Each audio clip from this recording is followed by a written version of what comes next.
Welcome to Revenge Justice, where every wrong finds its payback. She says the early 2000s were quieter times. No smartphones. No location sharing. No easy way to check where someone really was.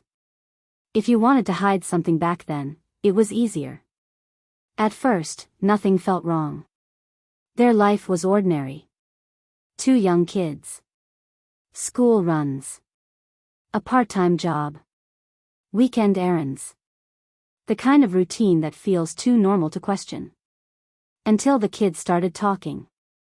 Not in a dramatic way. Not like they were reporting a secret. Just casual, everyday chatter at the dinner table. Grandma's house again today. We watched a movie at Grandpa's.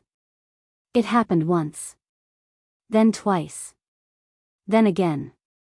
He smiled when they talked, but something didn't sit right. Because the grandparents lived nearly 90 minutes away. That wasn't a quick visit. That was a full-day trip. And it was happening several times a week. When he asked his wife about it, she laughed softly. Said the kids mixed up days. Said he worried too much.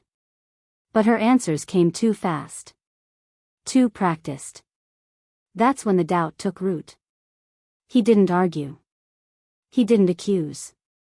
He just started paying attention. One morning, before she left the house, he glanced at the car's odometer. Later that night, after she came home, he checked again. He told himself he was being ridiculous. Until the numbers kept climbing. Week after week, the extra miles added up to hundreds. Far more than short errands.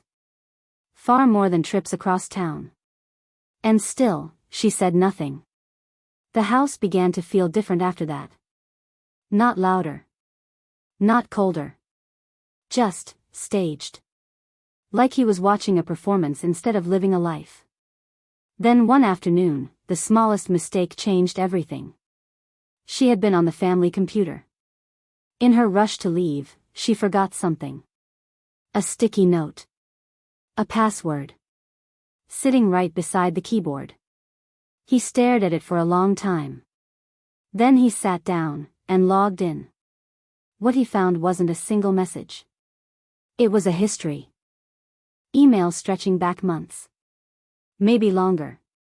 Conversations with an old friend. Jokes. Complaints. And then, details. Meetups. Excuses. Times she said she was running errands or visiting family. She wasn't going to her parents. She was meeting someone else. He didn't confront her. He didn't cry. He printed every email, one by one, in silence. Because suspicion hurts. But proof is colder. Still, he needed more than words on paper. So he called a friend. Someone who knew how to find the truth when people tried to bury it. That call led him to a private investigator named Ron. Ron didn't ask many questions. He just listened, and went to work. Days passed. Then the report came in. Photographs. Timestamps. Locations. A pattern so precise it felt like a schedule. She would drop the kids at her parents' house, drive back toward the city, meet a man for lunch, and then disappear into the same rundown motel for hours. Over and over again. He studied the photos longer than he expected. Not because he didn't believe them. Because part of him still wished they weren't real.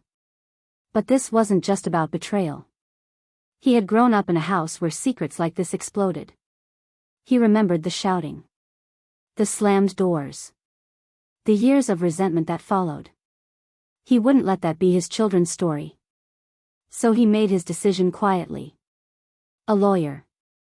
Paperwork. Custody plans. No yelling. No dramatic confrontation. Just preparation. Meanwhile, Ron dug deeper into the other man. His name was Bob. Married. 3 kids. A comfortable suburban life. A high-level job, working for his father-in-law's company. On paper, he had everything to lose.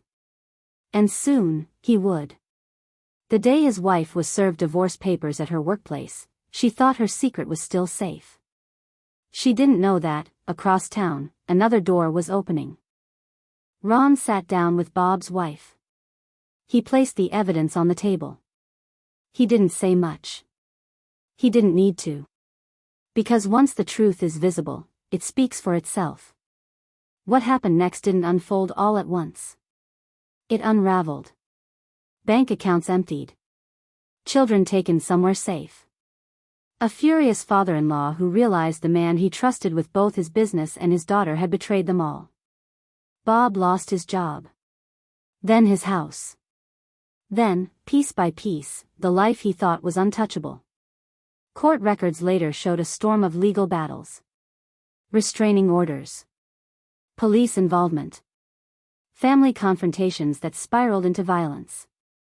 A man who once snuck through motel back doors was suddenly facing consequences in broad daylight. Eventually, he vanished from public view. No trace online. No professional listings. Nothing.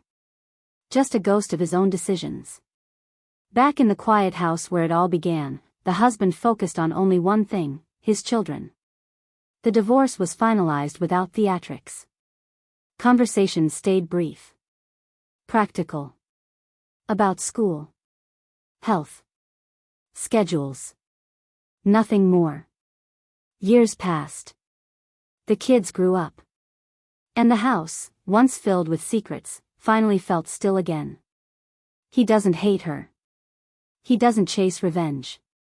He just remembers the moment he realized something was wrong. And chose silence, patience, and truth over chaos. Because sometimes the most powerful move is not shouting. It's stepping back. And letting the truth do the damage on its own.